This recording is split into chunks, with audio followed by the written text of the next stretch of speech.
안녕하세요, 여러분. 우리 저번 시간에 주기율표에 대해서 배웠습니다. 그래서 주기율표가 어떻게 만들어지게 됐는지, 그리고 주기율표 안에서 금속과 비금속이 어떻게 구분되는지, 우리가 그거에 대해서 배웠었는데요. 오늘 잠깐 복습하고 오늘 배울 내용 학습 진행해 보도록 하겠습니다. 일단 우리가 오늘 배울 내용은 어떤 거냐면 원소의 주기적 성질입니다. 원소의 주기적 성질.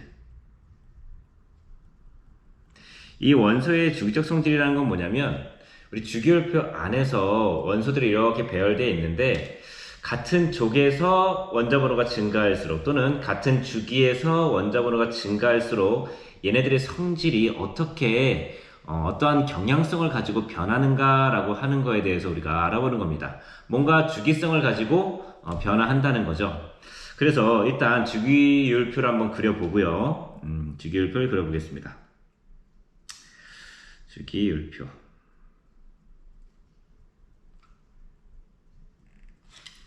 주기율표 이렇게 한번 그려놓고 우리가 저번 시간에 배운 거 한번 복습해 볼게요. 일단 저번 시간에 어떤 거 배웠냐면 금속과 비금속 구분하는 거 배웠습니다. 그렇죠? 어떻게 구분했었나요? 우리가 이쯤에서 이렇게 쭉 나눠 놓은 다음에 우리가 왼쪽 아래에 있는 아이들은 금속이다. 그리고 오른쪽 위에 있는 아이들은 비금속이다. 이렇게 구분을 해 보았습니다. 물론 왼쪽에 있지만 이쪽에 있는 수소는 비금속이다 라고 하는 것도 배웠었죠. 그리고 금속성과 비금속성이라고 얘기를 했었는데, 자, 우리가 이 원소들의 어떤 경향성, 성질들이 변하는 경향성은 두 가지 방향에 따라서 달라집니다. 하나는 이런 방향이에요. 예를 들어서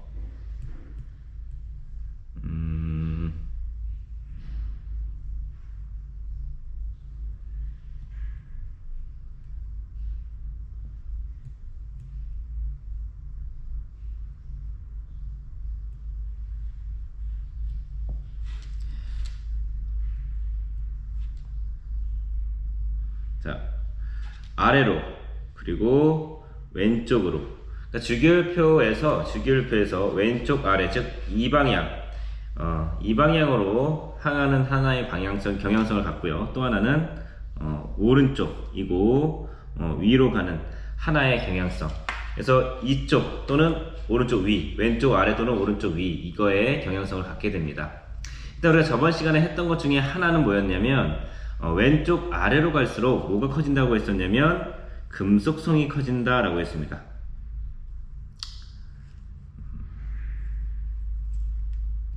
자, 이쪽으로 갈수록 여기다 한번 써볼게요. 금속성이 커진다. 금속성이라는 건 뭐였죠? 금속의 반응성을 우리가 줄여서 금속성이다 라고 얘기했었고요. 금속의 반응성이라고 하는 거는 전자를 잘 잃는 정도입니다. 따라서 같은 족에서는 아래로 갈수록, 같은 주기에서는 왼쪽으로 갈수록 금속성이 커진다 라고 얘기했었고요. 그리고 오른쪽 위로 갈수록 뭐가 커진다고 했었냐면 비금속성이 커진다 라고 얘기했었습니다. 자, 같은 주기에서는 오른쪽으로, 같은 족에서는 위로 올라갈수록 비금속성이 커진다 라고 했는데 비금속성이라는 건 뭐였어요? 비금속의 반응성이었습니다.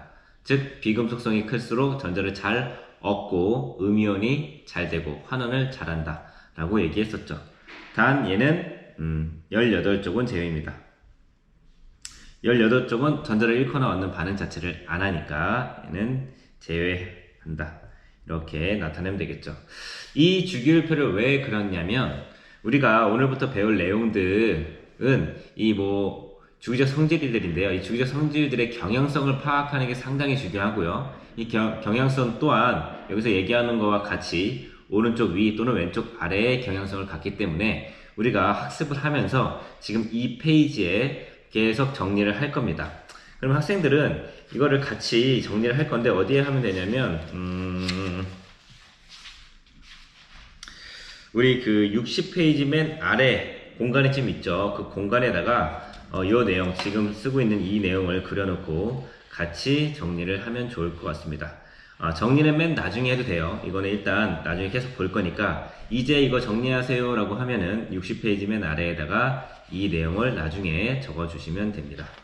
자, 우리 이제 오늘 배울 내용으로 한번 넘어가는데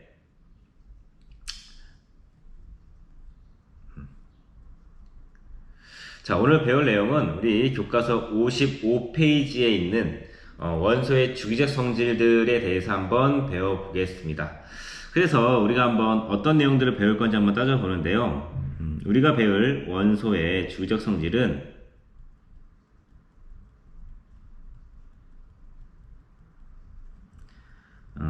자, 1번 제일 먼저 배울 거는 유효 획전화에 대해서 배울 겁니다. 자, 2번 그리고 우리가 원자 반지름 배울 겁니다. 하고 또 같이 뭘 배울 거냐면 이온 반지름 배울 겁니다. 그리고 세 번째 우리가 이온화 에너지에 대해서 배울 겁니다. 이온화 에너지 그리고 순차 이온화 에너지에 대해서 배울 겁니다. 이온화 에너지, 이온을 만드는 데 필요한 에너지죠. 이온화 에너지. 그래서 우리가 작게는 3개, 크게는 5개 유효액전화, 원자 반지름, 이온 반지름, 이온화 에너지, 순차 이온화 에너지의 경향성에 대해서 배울 거니까 이것들에 대해서 우리가 잘 알고 있어야 되고, 특히 이 원소의 주기적 성질 파트는 적어도 한 문제 이상 또는 2문제까지도 어디에서 수능에서 항상 출제되는 영역이고, 이 영역은 우리가 2단원, 3단원에서 크게 어려운 내용이 없는데 이 파트에서 좀 문제가 어렵게 나올 수도 있어요. 좀 생각을 해야 되는 거기 때문에. 하지만 선생님과 같이 정리를 하면 쉽게 풀 수 있을 겁니다. 자, 첫 번째부터 볼게요. 유효액전화입니다. 유효액전화는 게 뭔지라고 하는데 일단 정리부터 한번 해볼게요. 유효액전화라고 하는 거는 전자가 실제로 느끼는 핵의 전하입니다. 누구의 전하? 핵의 전하. 원자가 실제로 느끼는 핵의 전하. 이게 무슨 말이에요? 가짜로 느끼는 핵의 전하도 있어요? 라고 물어볼 수 있지만 이거에 대해서 한번 생각해 보겠습니다. 일단 내가 전자라고 한번 해볼게요. 전자라고 해보고 지금 여기 보이고 있는 이 하얀색 마우스가 우리가 핵이라고 한번 해볼게요. 나는 핵 주변을 이렇게 돌고 있다고 한번 가정하고, 자, 핵에 전하가 있어요. 핵은 플러스 전하를 띠고 난 마이너스 전하를 띠니까 나는 핵의 플러스 전하를 느끼면서 인력으로 끌어당겨질 겁니다. 그죠? 근데 만약에 핵이 이렇게 가운데 있는데 이 사이에, 핵과 나 사이에 아무것도 없다면 난 그 핵의 전하를 다 느낄 거예요. 예를 들어서 이 핵이 플러스 10만큼의 전하를 띠고 있다고 한다면 나는 플러스 10만큼의 전하를 느껴요. 근데 만약에 다른 녀석이 증가하는 거야. 여기 열쇠꾸러미가 있는데 이 열쇠꾸러미가 다른 전자라고 한번 해볼게요. 근데 이 전자가 나하고 핵 사이에 이렇게 있어요. 그래서 핵과 나의 핵으로부터 오는 이 플러스 전하를 일부 얘가 가린다고 가정해볼게. 핵은 플러스 10만큼의 전하를 띠지만 얘가 일부를 가려서 나는 8만큼만 느낀다고 한번 해볼게요. 이게 바로 유효 핵전하입니다. 다른 전자에 의해서 핵의 전하 중 일부가 가려지고 내가 실제로 느끼는 핵의 전하, 핵의 전하는 플러스 10이지만 나는 8만큼만 느낀다고 하면 유효액 전하는 8이 되는 겁니다. 그래서 다전자 원자에서 다른 전자들이 플러스 전하를 가림으로써 전자가 실제로 느끼는 핵 전하를 우리가 유효액 전하라고 하고, 이때 이 효과를 가려막기라고 합니다. 즉 다른 전자에 의해서 핵의 인력이 일부 가려지는 현상을 가려막기 현상. 다른 전자가 핵의 인력을 가려막았어 라고 해서 우리가 가려막기 효과라고 얘기하고요.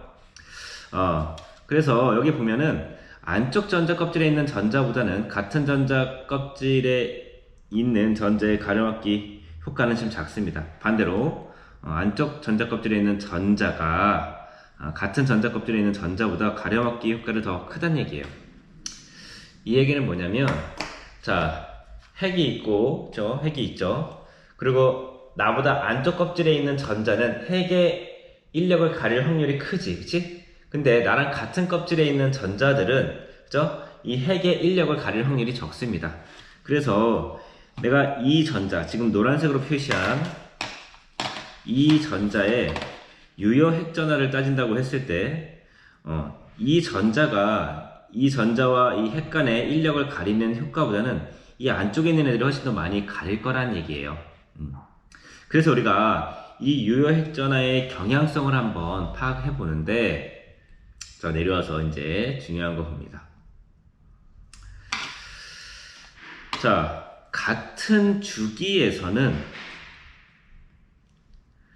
원자 번호가 클수록 유효액전화가 크다. 이거 별표 2개. 이거 진짜 많이 물어봐요. 그러니까 우리가 앞으로 모의고사나 수능에서 항상 물어보는 걸 보면, 유효액전화를 물어보면 항상 같은 주기에서만 물어봅니다. 같은 족을 물어보기에는 좀 변수가 좀 다양하기 때문에 그래요. 그래서 만약에 원소를 가려놓고 A하고 B로 가려놓고 A가 B보다 유효액전화가 크다라고 물어봤다면, 보기 중에 하나로 물어봤다면 그 A하고 B는 무조건 같은 주기일 겁니다. 역으로 이런 팁을 갖고 있는 거죠. 어쨌든 같은 주기에서는 원자 번호가 클수록 유효액전화가 커진다. 그래서 한번 볼게요. 같은 주기를 한번 비교해 보자. 어떻게 비교하냐면, 나트륨부터 아르곤까지 쭉 비교했더니 우리가 알 수 있는 거 뭐예요? 같은 주기에서, 그죠?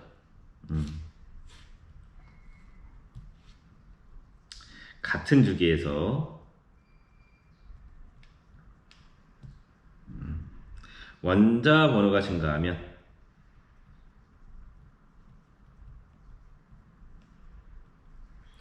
자, 원자 번호가 증가해요. 그러면 우리가 위로 잠깐 올라가서, 같은 주기에서 원자 번호가 증가한다는 얘기는 양성자수가 하나씩 증가한다는 얘기도 되지만 전자가 하나씩 증가한다는 얘기도 됩니다.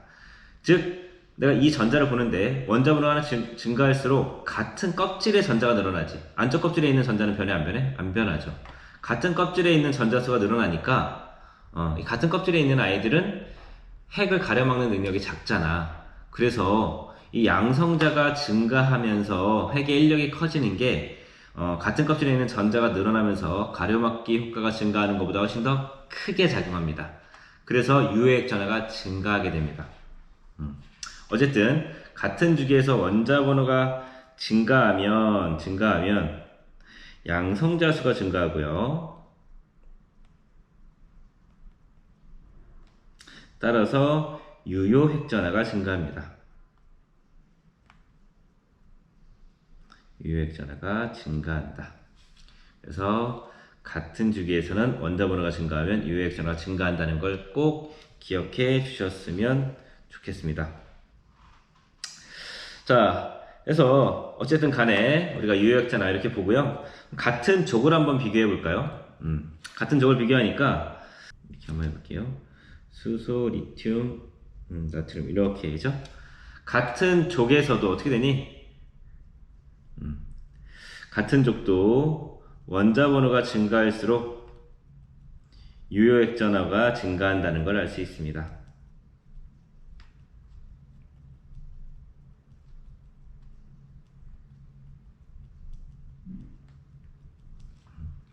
그래서 여기서 제일 중요한 건 뭐야? 같은 주기에서 원자 번호가 증가할수록 유효액 전화가 커진다는 것을 꼭 기억해 주시기 바랍니다.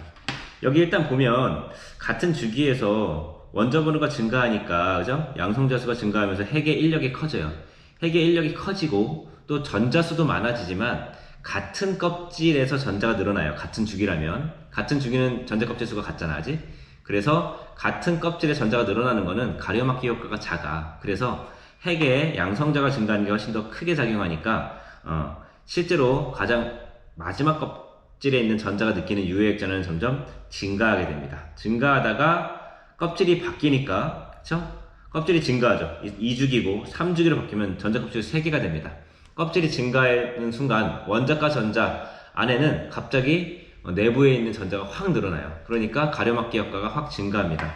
그래서 쭉 증가하다가 확 꺾이죠.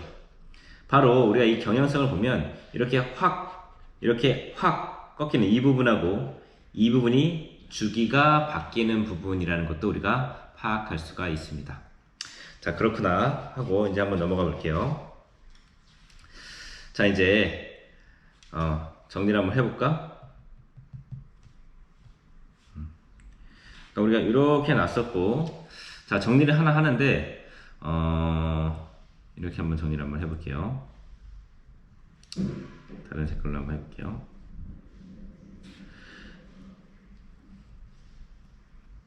지금 뭘 표시하는 걸까? 그치?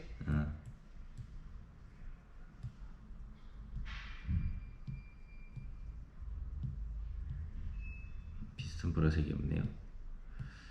자, 이걸로. 이건 뭐야?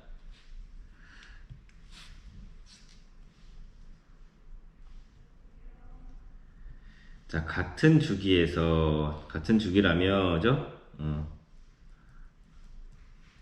원자 번호가 증가할 때, 유효 핵전화가 증가한다. 증가한다고 하나 정리를 한번 해보았습니다. 우리가 나중에 여기 이 페이지 하나에 다 정리할 거라고 그랬잖아요. 그죠? 일단 이게 써놓고 우리가 정리하는 건 나중에 한꺼번에 필기하도록 하겠습니다. 자, 이제 56페이지로 오면 이번에 이제 원자 반지름과 이온 반지름에 대해서 배우게 됩니다. 원자 반지름은 원자 핵으로부터 가장 마지막 껍질까지 있는 전자, 가장 마지막에 있는 전자까지의 거리를 우리가 원자 반지름이라고도 할 수 있고요. 근데 우리가 이 현대의 오비탈 모형에 의하면 원자 핵으로부터 무한히 멀어져도 원자를 발견할 확률이 0이 되진 않는다. 0에 수렴하긴 하지만 0이 되지 않는다라고 했기 때문에, 그렇다면 원자 반지름이 무한히 커지는 거잖아요. 그래서 우리가 원자 반지름을 어떻게 측정하냐면 이렇게 측정을 합니다. 이원자 분자, 예를 들어서 H2라는가 O2, N2, 그쵸? 이원자 분자들의 이렇게 핵간 거리를 측정합니다. O2라면 산소와 산소 원자 핵 간의 거리를 측정해서 이걸 나누기 2예요. 이거를 이제 원자 반지름으로 측정합니다. 어쨌든 이런 식으로 측정한다는 거고. 그럼 이 반지름의 결정 요인이 뭐가 있는가 한번 볼게요. 반지름의 결정 요인을 보는데 세 가지가 있습니다. 하나는 전자 껍질수, 하나는 유효 핵전화, 하나는 전자수. 이 세 가지에 의해서 1번, 2번, 3번 이 세 가지에 의해서 원자 반지름에 영향을 미친다라고 하는 거고요. 이거를 우리가 한번 정리를 한번 해보도록 하겠습니다. 자, 일단 1번, 자, 파란색으로 써볼까요? 1번 전자 껍질수. 만약에 전자 껍질수가 증가한다 라고 한번 해볼게요. 전자 껍질수가 증가하면 원자 반지름은 어떻게 될까요? 우리 이제 원자 반지름 쓸게요. 원자 반지름은 커질 겁니다. 예를 들어서 우리가 리튬하고 나트륨을 한번 비교해 볼게요. 리튬은 원자 번호 3번이고요. 나트륨은 원자 번호 11번이죠. 그리고 리튬은 2주기다 보니까 전자 껍질이 1개, 2개. 나트륨은 전자 껍질이 3주기니까 1개, 2개, 3개. 그죠? 그러면 우리가 이 거리, 원자 반지름 거리를 따져보면 당연히 전자 껍질 수가 많아지면 많아질수록, 그죠? 원자 반지름은 커질 거다라는 걸 우리가 알 수 있을 겁니다. 그러면 원자 반지름은 나트륨이 더 크겠죠. 그죠? 그래서 여기 보면 전자 껍질 수가 많아질수록 원자 반지름은 증가한다 라고 얘기를 했습니다. 자, 이제 2번. 자, 2번은 유효액전화입니다. 자, 유효액전화가 증가하면 원자 반지름은 어떻게 될까라고 한번 생각해 보는데, 간단한 거예요. 유효액전화는 뭐야? 원자과 전자가, 가장 바깥 껍질에 있는 전자가 느끼는 핵의 실제적인 전하야. 핵의 실제적인 전하가 증가하면 증가할수록 뭐야? 이 전자는 핵의 인력을 많이 느끼니까 안쪽으로 더 많이 끌어당겨질 겁니다. 그죠? 그러다 보니까 유효 핵전하가 증가하면 원자 반지름은 어떻게 된다? 작아진다라고 우리가 판단할 수가 있습니다. 작아진다. 자, 다음. 그러면 예시를 한번 볼게요.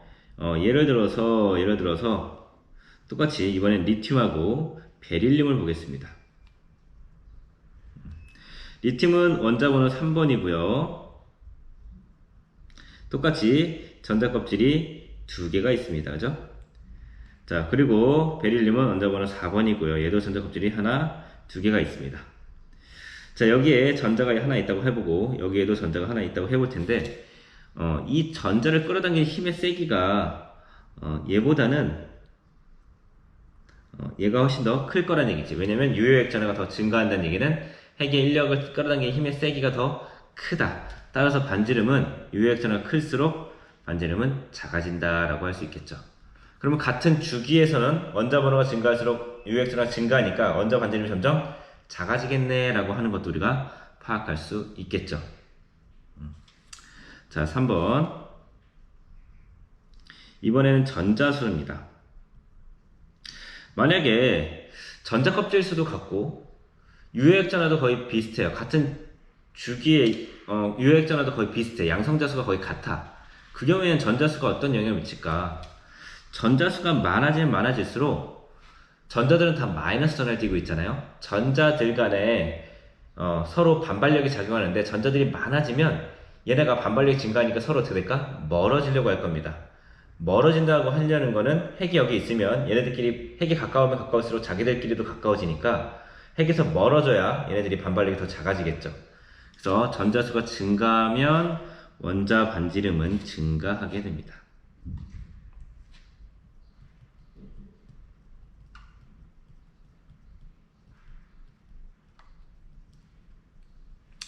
자, 해서 얘는 한번 얘를 한번 비교해 볼게요. 예를 들어서 플로린하고 플로린 이온을 한번 비교해 볼게요.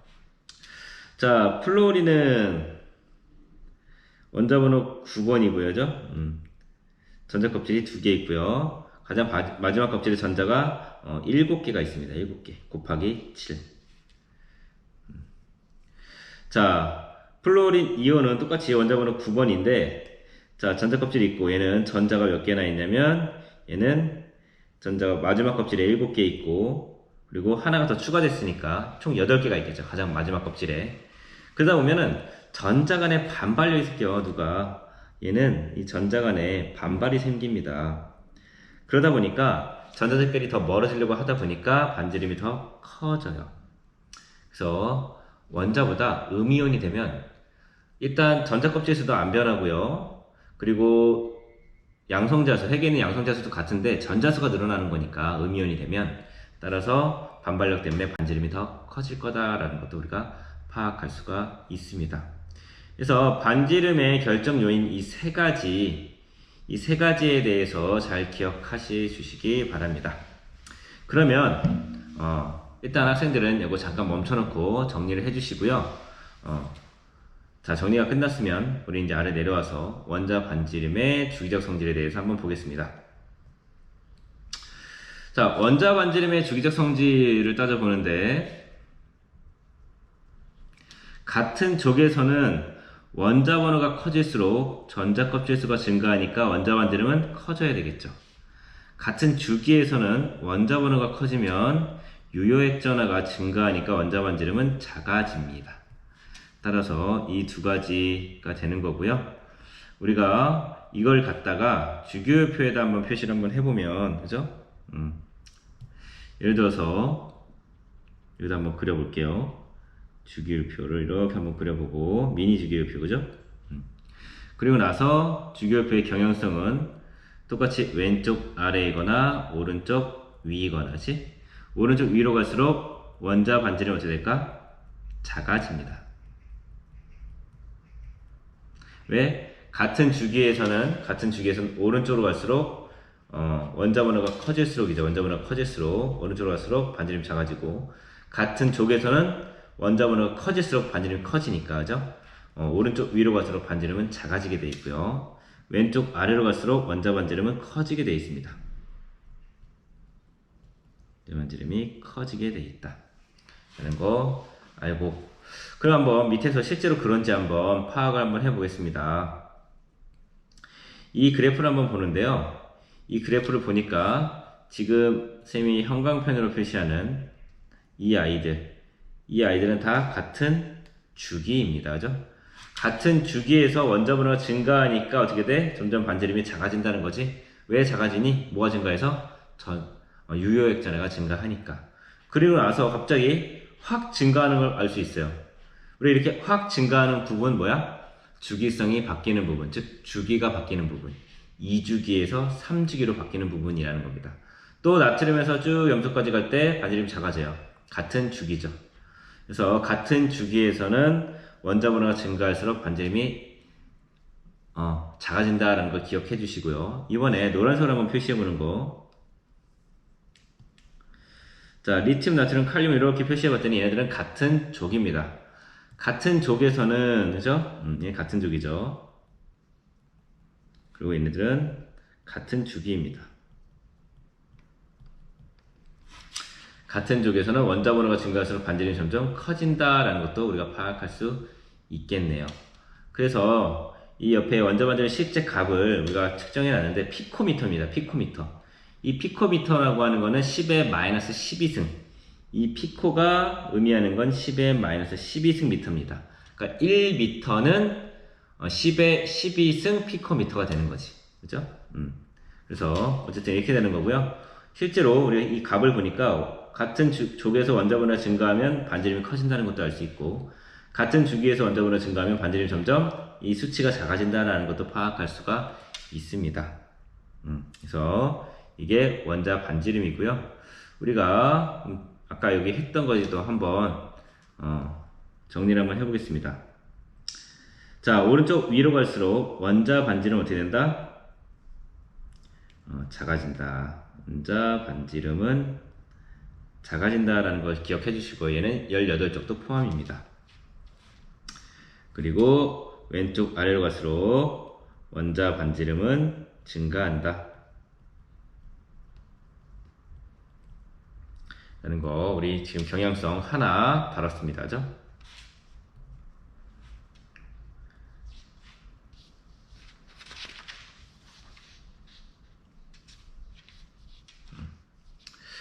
그래서 우리가 이제 넘어오면 우리가 지금 뭐 유효 핵전화하고 원자 반지름까지 다뤘는데요. 지금 우리가 이 파트에서는 이 경향성을 파악하는 게 상당히 중요합니다. 그래서 학생들 지금 우리 천천히 하고 있으니까 이 내용들 잘 봐주시고요. 우리가 앞으로 할 뭐 이온 반지름, 이온화 에너지, 순차적 이온화 에너지까지 해서 배우고 나서 정리를 다시 한번 하는 시간을 갖겠습니다. 오늘은 여기까지 하겠습니다. 수고하셨습니다.